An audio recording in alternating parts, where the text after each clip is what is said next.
আসসালামু আলাইকুম, আশা করি সকলে ভালো আছেন। গ্লোবাল ডেস্টিনেশন নেটওয়ার্কের পক্ষ থেকে আপনাদের সবাইকে জানাচ্ছি অনেক অনেক শুভেচ্ছা।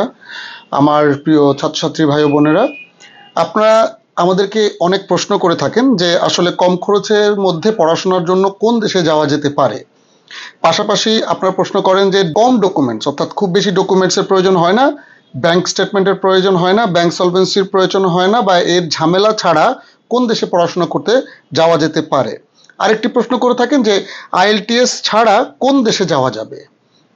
আপনাদের সবগুলো প্রশ্নের উত্তর হচ্ছে আইএলটিএস, ব্যাংক স্টেটমেন্ট, অন্যান্য কম ডকুমেন্টস দিয়ে, স্বল্প ডকুমেন্টস এবং কম খরচে আপনারা যেতে পারেন মালয়েশিয়াতে। প্রিয় ভাই ও বন্ধুরা, বাংলাদেশে যে পরিমাণ একটা প্রাইভেট ইউনিভার্সিটিতে খরচ হয়, অনেকটা সেই পরিমাণ টাকা বা তার থেকে একটু কম বেশি খরচ করে কিন্তু বিশ্বমানের এডুকেশন পাবেন মালয়েশিয়াতে। এবং কানাডা, অস্ট্রেলিয়া বা ইউএসএতে আপনারা যারা পড়াশোনা করতে যান, পড়াশোনা করতে প্রায় 70 থেকে 80 লক্ষ টাকা ব্যাংক স্টেটমেন্ট দেখাতে হয়।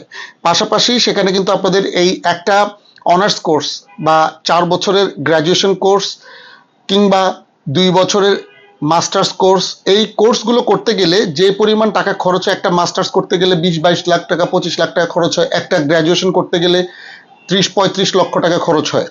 সো তার থেকে আপনারা যদি এরকম করেন যে না, একটা ভালো ইউনিভার্সিটিতে যান মালয়েশিয়াতে, এবং পরবর্তীতে আপনার যদি রেজাল্ট ভালো থাকে, আপনাদের যদি সেই পরিমাণ টার্গেট থাকে যে না আমি এখান থেকে ক্রেডিট ট্রান্সফার করব, তো সেক্ষেত্রে মালয়েশিয়া থেকে কিন্তু আপনার ক্রেডিট ট্রান্সফারও করতে পারবেন।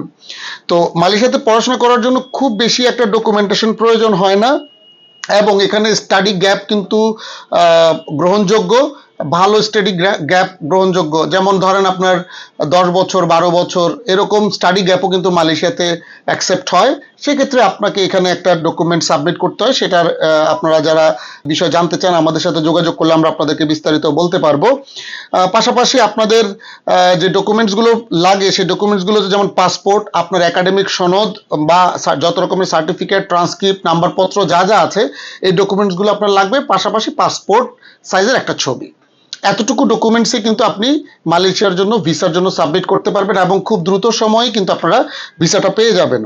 আর অল্প খরচে ডকুমেন্টের ঝামেলা ছাড়া, ব্যাংক স্টেটমেন্ট বা ব্যাংক সলভেন্সির ঝামেলা ছাড়া দ্রুত আপনারা এই মালয়েশিয়াতে ভিসা করে যেতে পারবেন। আর একটি বিষয় হচ্ছে যে কি, যে মালয়েশিয়াতে যদি আপনারা যান, সেক্ষেত্রে মালয়েশিয়াতে কিন্তু আপনারা পার্ট টাইম জবও করতে পারবেন। অনেকেই কিন্তু পার্ট টাইম জব করেন। এখন এক একজনের জব এক এক রকম। অনেকেই আছে এই পার্ট টাইম জব থেকে তার পড়াশোনার খরচ উঠাতে পারেন, আবার অনেকে পারেন না। আবার অনেকেই আছেন যে না, বাংলাদেশ থেকে টাকা পয়সা নিয়ে তারপরে পড়াশোনা করেন। তো আমি যেটা প্রেফার করব, আপনারা যদি মালয়েশিয়াতে উচ্চশিক্ষাতে যেতে চান, ভালো রেজাল্ট নিয়ে যদি আসতে চান, তাহলে সেক্ষেত্রে আপনি কিন্তু মালয়েশিয়াতে জব করতে পারবেন না। সেটা বাংলাদেশেও, পৃথিবীর যেই দেশেই হোক না কেন, আপনারা যদি পড়াশোনা করেন তাহলে কিন্তু তার পাশাপাশি কোনো ভারী কাজ তো করা যায় না। হয়তো বা সুযোগ পেলে অনেকে করতে পারে তা, বাট সেক্ষেত্রে আপনার পড়াশোনার প্রতি কিন্তু মনোযোগী হতে হবে। তো প্রিয় দর্শক, আমি আজকের ভিডিওটি যে বিষয়টি নিয়ে বানিয়েছি, আশা করি আপনাদের কাছে বিষয়টি সম্পূর্ণ ক্লিয়ার হয়েছে।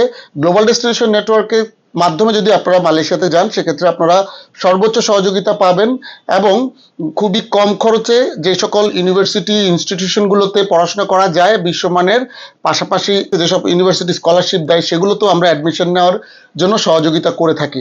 আপনাদের যে কোনো প্রকার তথ্যের প্রয়োজন হলে আমাদের স্ক্রিনে দেওয়া নাম্বারে যোগাযোগ করে আপনারা কিন্তু আমাদের অফিসে চলে আসতে পারেন, বা আমাদের যেই কাউন্সিলর আছেন, যারা ভিসা কাউন্সিলর রয়েছেন, তারা আপনাদেরকে যে কোনো প্রকার তথ্য দিতে পারবে। আর এই তথ্যটা পেলে আশা করছি যে আপনারা একটা ডিসিশন নিতে পারবেন, এবং আপনারা আপনাদের পরিবারের যে গার্জিয়ানরা রয়েছেন, আপনাদের অভিভাবকদেরকে নিয়ে সরাসরি আমাদের অফিসে চলে আসবেন।